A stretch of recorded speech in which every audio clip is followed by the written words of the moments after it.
Et dans l'épisode d'aujourd'hui, entre autres choses, vous verrez l'évolution de l'esprit sur la machine. Un patient de Neuralink contrôle désormais un robot uniquement par la pensée. Tesla convoque les actionnaires et présente le robot Optimus comme le symbole de la prochaine révolution technologique. La technologie identifie les personnes sans caméra ni appareil, il suffit d'activer le Wi-Fi. Une bague pour tous les gouvernés. Ceux qui ont la référence l'ont comprise. La souris sans fil Pickering tient 30 jours sur une charge. La nanotechnologie a été utilisée pour inverser la maladie d'Alzheimer en restaurant la barrière protectrice du cerveau. Allons comprendre tout cela.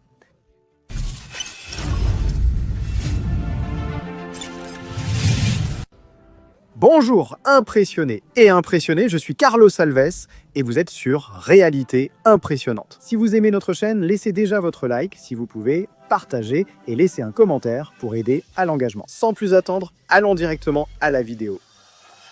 Imaginez-vous chez vous préparant un café et quelqu'un, pas très loin de votre routeur, arrive à connaître votre posture, vos déplacements et même votre identité, reconstruit uniquement par des ondes invisibles. C'est exactement ce genre de scénario que les chercheurs de Institut de technologie de Karlsruhe en Allemagne montrent qu'il est déjà possible. L'équipe de l'Institut Castel de sécurité de l'information et de fiabilité, dirigée par Trottensturff et avec l'aide de Julian Torit, a prouvé l'efficacité de leur méthode. Elle identifie des individus uniquement grâce aux signaux Wi-Fi sans caméra, capteurs spéciaux, ni appareil connecté. La technique étudie la propagation et la réflexion des signaux radio dans un environnement, créant une image invisible qui montre la présence, la posture et le mouvement avec une précision photographique. D'après le professeur Trotten, le procédé fonctionne comme un appareil photo classique, mais convertit les ondes radio en images au lieu de la lumière. Et le détail le plus troublant est le suivant.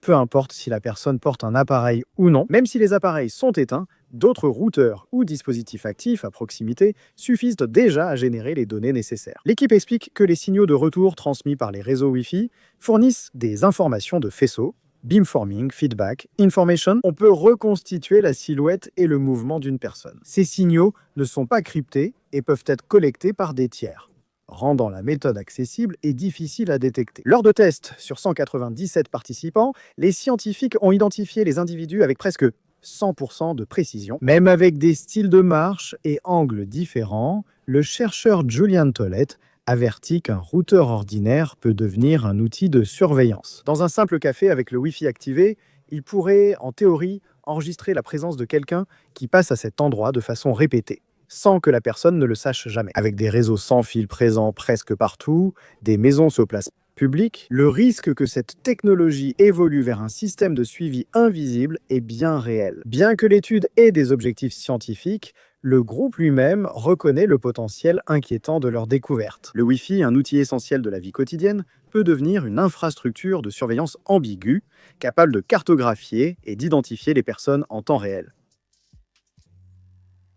Pendant des décennies, la souris a été le symbole de l'interaction entre l'homme et la machine. Et c'est ce petit accessoire qui a façonné notre façon de penser l'ordinateur. Avec l'essor de la réalité augmentée et virtuelle, il prend de nouvelles formes. C'est une bague ultra légère qui contrôle des écrans et interfaces sans table, fil ni recharge fréquente. Des chercheurs de l'université de Tokyo ont créé le Pico Ring, une souris portable de 5 grammes, fonctionnant plus de 30 jours avec une seule charge.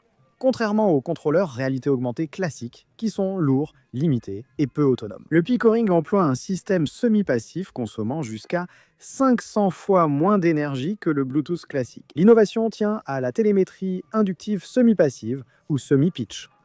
Plutôt que des transmissions puissantes et énergivores, l'anneau utilise des bobines et condensateurs répartis qui amplifient naturellement les champs magnétiques, rendant l'envoi des données plus efficace, et presque sans dépense énergétique. Les chercheurs ont aussi conçu un bracelet relais, reliant l'anneau à l'appareil principal pour augmenter la portée. Solution élégante, réduisant la consommation et gardant la précision du contrôle. Le professeur Ryu Takahashi, chef du projet, a expliqué que le défi était d'équilibrer la puissance et la légèreté. Les anciennes bagues intelligentes, avec des batteries de 50 ou 60 mAh, étaient très limitées. Le Pico Ring consomme seulement 30 à 500 microwatts, soit des centaines de fois moins d'énergie sans perte de performance. L'utilisateur contrôle des interfaces de réalité augmentées par des gestes subtils, comme défiler, cliquer ou déplacer le curseur. Presque naturellement. C'est encore un prototype, d'accord ? Mais ce concept montre déjà un futur où interagir avec des écrans sera aussi intuitif que bouger la main. Outre la réalité augmentée et la réalité virtuelle, le Picoring peut aussi remplir des fonctions biométriques, car son contact permanent avec la peau permet de mesurer précisément la fréquence cardiaque et le stress. L'équipe veut supprimer le bracelet et le remplacer par des tissus conducteurs intégrés aux vêtements intelligents. La souris a relié l'humain à l'ordinateur. Le Picoring promet de jouer ce rôle entre le corps et le monde numérique immersif. Et si le vote des actionnaires de Tesla, le 6 novembre, était en réalité un référendum sur les robots humanoïdes, l'entreprise a préparé un guide étape par étape pour n'exclure personne. Il est même possible de voter en ligne ou par téléphone. L'objectif est d'approuver des mesures clés, d'assurer des incitations au président directeur général et la stabilité du conseil pour la prochaine phase de croissance. Pour accompagner cette demande de vote, Tesla a présenté une nouvelle vidéo du robot Optimus. Le sous-texte est clair.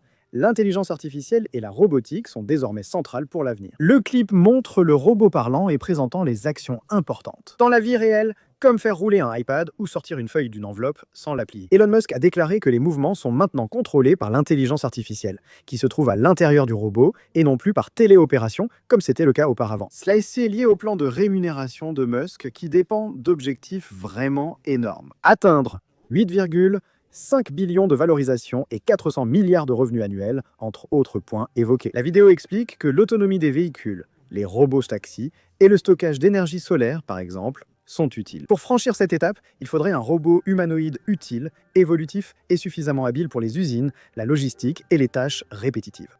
Et dans ce cas, la main du robot montre qu'il viendra pour être le protagoniste. C'est elle qui ferme, entre guillemets, le circuit entre le cerveau de l'intelligence artificielle et le monde physique. Certains ayant vu la vidéo ont déjà fait les calculs. Si Tesla fabrique 1 million de robots humanoïdes par an, comme promis par Elon Musk, cela dans la fourchette de 20 à 25 000 par unité. Le coût effectif de la main-d'œuvre robotique pourrait tomber à environ 3 $ de l'heure.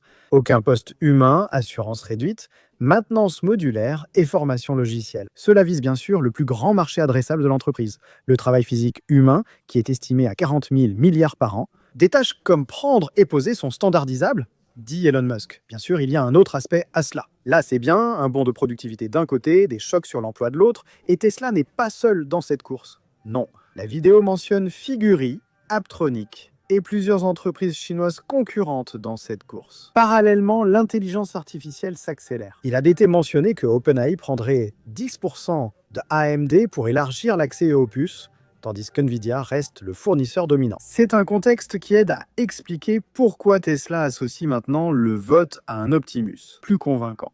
L'idée d'Elon Musk est très claire, le vote sert à débloquer la stratégie, la démo sert à rendre le futur tangible et les métriques géantes. C'est pour ancrer votre ambition. Si ça marche, Tesla peut repousser la frontière entre logiciel, matériel et travail, comme nous l'avons rarement vu dans l'histoire. Et tu vois ce mariage-là, entre l'assemblée, intelligence artificielle et robots humanoïdes. Il croit vraiment que Optimus viendra comme un produit utile. Attends pour redresser cette courbe. Comment dire ça ? Et bien sûr, par conséquent, en éliminant aussi des milliers d'emplois. Dis-moi en commentaire, tu y crois ou il manque encore quelque chose pour que ce robot quitte le laboratoire? Pendant ce temps, un robot chinois attire l'attention. Jusqu'à récemment, cela semblait trop simple pour être impressionnant. Prendre des balles de tennis, par exemple. Qu'est-ce qui rend l'exploit de l'humanoïde Oli de Linac Dynamics si remarquable? C'est qu'il fait tout cela tout seul, sans télécommande, sans capture de mouvement, uniquement avec perception, équilibre et raisonnement autonome. La vidéo de démonstration présente un robot de 1,65 m et 55 kg qui localise, suit et ramasse les balles au sol. La personne le provoque d'abord en agitant une balle devant lui. Oli suit les mouvements avec ses caméras de profondeur équivalentes à des yeux et réagit en temps réel. Quand la balle est lancée, il fait quelques pas fermes, ajuste sa posture et se baisse pour la ramasser. On dirait un petit vieux avec beaucoup de douleur au dos, mais il fait ça correctement. Cela arrive même si l'objet change de place. Peu de temps après, des dizaines de balles de tennis couvrent le sol et le robot les ramasse une à une, marchant de façon stable et répétant le geste avec une précision presque humaine. Cette fluidité résulte d'un design modulaire et d'une ingénierie axée sur le mouvement agile selon Linacs. Chaque jambe d'Oli a 6 degrés de liberté et son corps possède 31 articulations actives lui permettant de se plier, d'atteindre et de se déplacer. Avec une coordination plutôt naturelle, ce qui est essentiel pour l'équilibre. Pendant qu'il manipule les objets, son système de perception combine des capteurs de mouvement et des caméras Intel RealSense. Un support LiDAR permet de créer une carte 3D détaillée de l'environnement.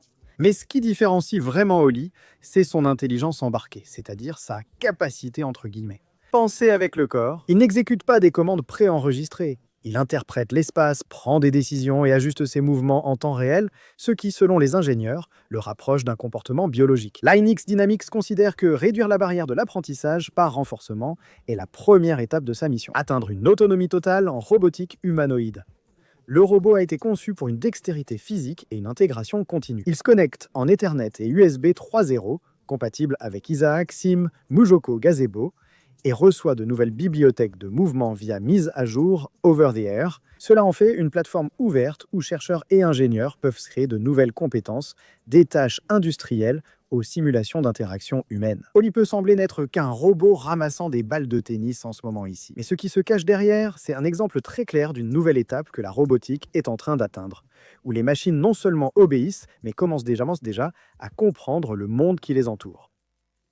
Et si le secret pour ralentir Alzheimer était dans les neurones et les vaisseaux qui les protègent, Des scientifiques catalans et chinois ont développé une telle stratégie. Et les résultats des tests sur les souris ont été très impressionnants. Rien de moins que la réversion complète des symptômes similaires à ceux de la maladie d'Alzheimer, après seulement 3 doses d'une nouvelle thérapie. Reposant sur la nanotechnologie, cette innovation emploie des médicaments supramoléculaires, une classe de nanoparticules qui non seulement transpondent des médicaments, mais qui sont elles-mêmes le médicament. Contrairement aux approches traditionnelles, elles ciblent directement les neurones. Cette technologie agit sur la barrière hémato-encéphalique, qui sépare le cerveau du sang. Lorsque cette barrière échoue, des toxines comme la protéine bêta-amyloïde s'y accumulent, empoisonnant les connexions neuronales et accélérant la perte de mémoire. Dans les expériences, les scientifiques ont appliqué un traitement à des souris modifiées pour produire de grandes quantités de bêta-amyloïde, simulant ainsi la maladie d'Alzheimer humaine. 1 heure après la première injection, le taux de bêta-amyloïde a diminué de 50 à 60%. Ce qui surprend le plus, c'est que des souris âgées,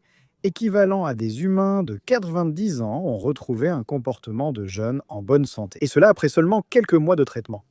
Le secret réside dans la réactivation d'un système naturel, entre guillemets. Nettoyage du cerveau. Les nanoparticules restaurent la fonction d'une protéine appelée récepteur des lipoprotéines de basse densité, qui agit normalement comme une sorte de portier moléculaire, éliminant les déchets toxiques de l'esprit. Avec Alzheimer, ce portier cérébral devient inactif et les déchets s'accumulent. Ces médicaments supramoléculaires imitent les liaisons naturelles de la récepteur des lipoprotéines de basse densité, réactivant la purification et rendant au vaisseau sanguin la capacité d'éliminer les toxines. Selon les chercheurs, le processus fonctionne comme un interrupteur biologique. Une fois réactivé, le système d'auto-nettoyage cérébral retrouve son équilibre et empêche la progression de la maladie. C'est une approche qui brise le cycle de dégradation vasculaire et de neurodégénérescence. Contrairement aux thérapies qui réduisent les symptômes, celle-ci traite la cause du problème. Si les mêmes résultats sont reproduits chez l'être humain, cette technique pourrait redéfinir le traitement de la maladie d'Alzheimer, qui touche aujourd'hui plus de 6,7 millions de personnes rien qu'aux États-Unis.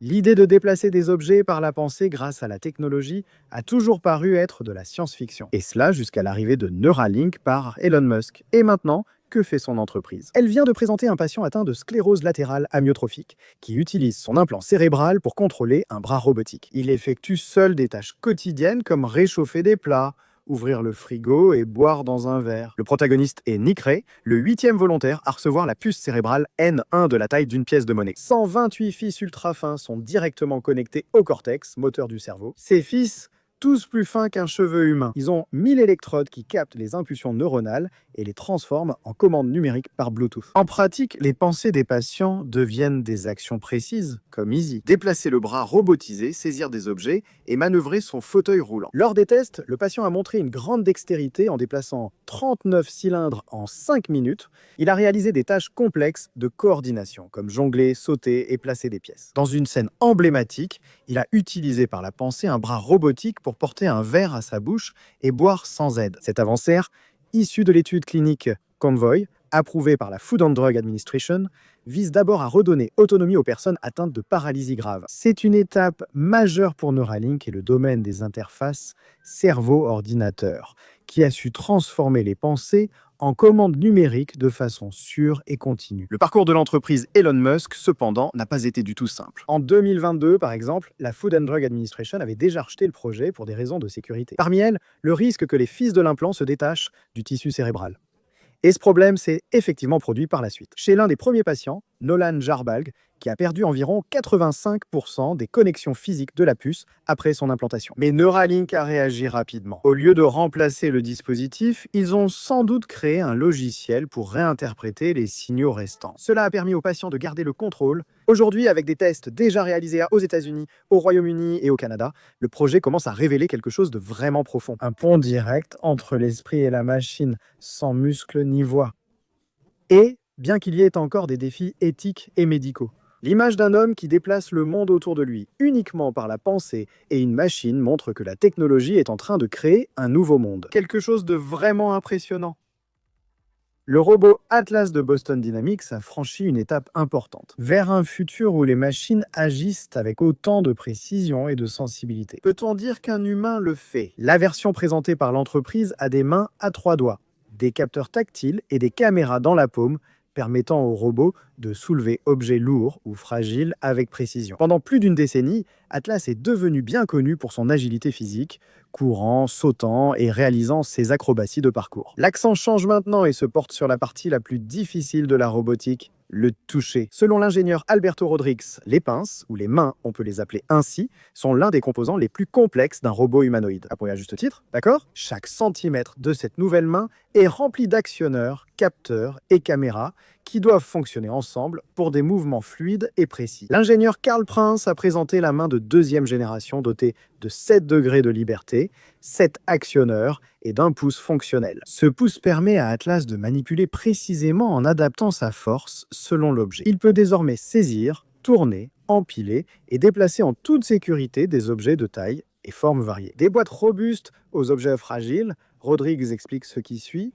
Nous avons découvert maintenant que 3 doigts sont le minimum nécessaire pour reproduire la plupart des prises humaines. Mais la révolution ne s'arrête pas au matériel, d'accord? Boston Dynamics dote aussi Atlas d'un nouveau comportement général, développé avec l'Institut de recherche. Cette intelligence artificielle, entraînée sur de vastes ensembles de données humaines, permet au robot d'apprendre de nouveaux comportements sans reprogrammation manuelle. Dans la vidéo, Atlas organise des paniers, sépare et empile des objets avec une grande aisance. Il fait cela en observant, en s'ajustant et en agissant de manière autonome dans un cycle continu de perception et d'action. Cette combinaison de force, de précision et d'apprentissage adaptatif, c'est ce qui place Atlas en tête de cette nouvelle génération de robots humanoïdes dont l'impact dépasse les laboratoires. Boston Dynamics veut introduire cette technologie dans les usines, entrepôts et foyers, ouvrant ainsi la voie à des machines qui pourront réellement travailler aux côtés des êtres humains dans des tâches qui exigent à la fois délicatesse et puissance. Alors, est-ce que cet épisode vous a plu?